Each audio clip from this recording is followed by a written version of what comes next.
actually, first time I met Rip was they had a Louisville Garden show, and I came up and stuff, and he was in the back, and I always thought it was a good thing to go, well, yes, Sid trained me. Yeah, Sid says hi. Total work. Total. Sid never said hi to anybody and everything else. And Rip actually was the first person that ever called me out on that. And he's like, you know what? I think I have a receipt in my wallet. And by the way, he pulled out this fucking Costanza wallet, which he has. Hold on. Let's. Yep. See, look at that. He basically pulls this out, goes through it, finds the receipt that he wired Sid money or whatever for some show that Sid never showed up on, and then blames me. And I went, God, that fucking totally went wrong.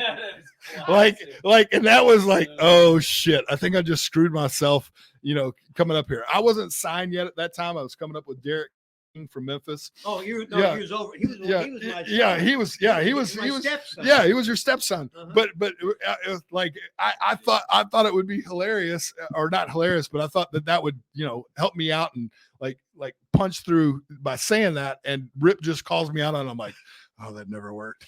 And so I went back going home on the way home with Derek. I'm like, I think I just screwed myself. I'm never gonna get signed. And here we are. I still did, but it was a good story. That's a great story. So what about training? OVW training? Who was with you? Rip's practices? Rip as a teacher? Any kind of stories like that? Man, we had a crew. I mean, most of the guys are up there now and thriving and surviving and everything else, or out on the indies and everything else. Oh shit, I just kicked your mic, or kicked the you're right. Yep, there we go.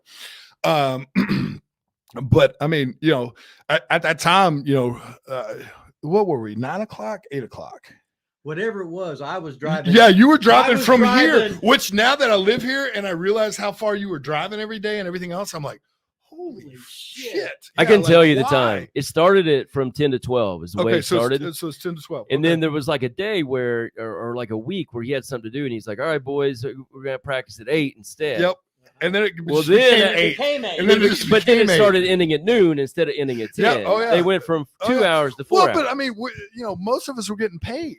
I mean, Right. so I mean, that was our job. So why are we bitching about it? And That's what I always wanted. and when you get older and everything else, I look back at all this and I'm like, I always should apologize to you, because we always used to bitch, and we'd hate it, but You were gonna that was bitch no that. matter- Well, that's yeah, in we we're their gonna bitch no nature. matter. But it was like literally like this was our job.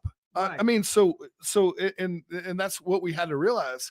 I mean, but the At 8 o'clock, I locked the door. yeah, at 8 o'clock you locked the door, and it was totally, you didn't get in. Then you had to. And I had the front parking. I always got there probably the earliest, and I always parked in that front parking spot, and that was my spot, and it was like, all right, I'm here, so, but it was, at that time, nobody understands the shape that we were in. Right.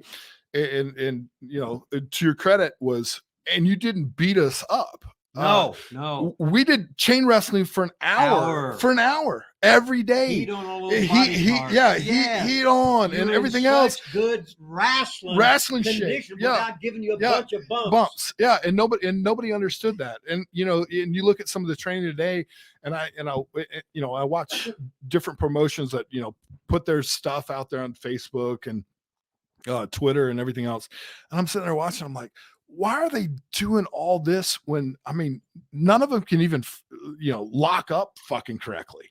Why are we not doing this, or just chain wrestling? And just, I mean, by the time that we were done during that time, You guys were great. I was covered Yes. in sweat, soaking up, having to change shirts and everything else.